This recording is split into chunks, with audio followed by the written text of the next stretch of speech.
Berikut adalah capaian pembelajaran dan juga tujuan pembelajaran. Halo, pernah kepikiran nggak dari apa sih tubuh hewan itu dibentuk? Semua dimulai dari sesuatu yang sangat kecil, yaitu sel. Sel adalah bagian terkecil yang menyusun makhluk hidup, termasuk hewan. Yuk kita intip ke dalam dunia mikroskopis ini. Setiap sel hewan punya 3 bagian utama. Pertama, membran sel, yaitu dinding tipis yang mengatur keluar masuknya zat. Lalu ada sitoplasma, yaitu cairan tempat semua reaksi kimia terjadi. Dan yang paling penting, ada nukleus, si otak sel yang menyimpan DNA dan mengatur segalanya. Tapi sel nggak cuma itu, di dalamnya ada berbagai organel, ibarat bagian-bagian mesin yang saling bekerja sama. Ribosom adalah tempat protein dibuat, retikulum endoplasma kasar berbintik ribosom yang mengolah protein. Kemudian ada retikulum endoplasma halus, dia membuat lemak dan menetralkan racun. Badan Golgi dia pengemas protein, seperti kantor posnya sel, mitokondria, menghasilkan energi, yaitu ATP. Agar apa? Agar sel bisa beraktivitas. Lisosom berperan sebagai penghancur.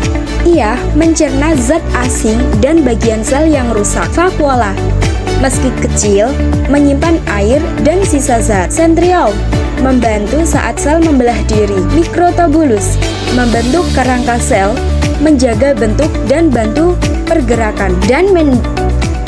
Dan membran plasma, si penjaga gerbang, memastikan hanya zat tertentu yang boleh masuk atau keluar. Tahu nggak, ada hewan yang cuma punya satu sel, seperti amoeba. Mereka disebut uniseluler. Tapi sebagian besar hewan, seperti kucing, ikan, atau burung, itu terdiri dari jutaan hingga miliaran sel. Mereka disebut multiseluler.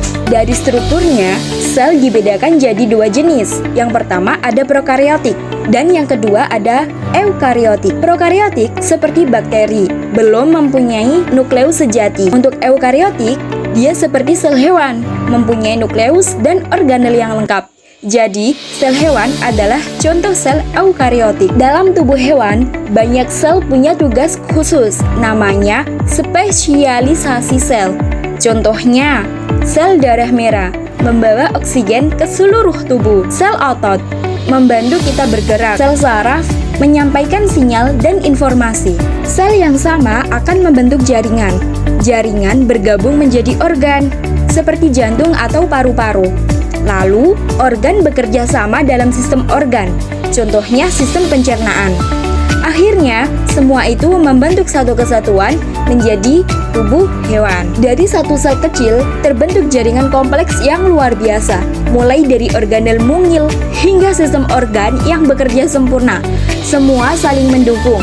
Menakjubkan ya, bagaimana tubuh hewan bisa bekerja berkat bekerja sama yang sangat rapi ini. Terima kasih sudah menjelajahi dunia sel hewan bareng kami. Sampai jumpa di video berikutnya. Wassalamualaikum warahmatullahi wabarakatuh.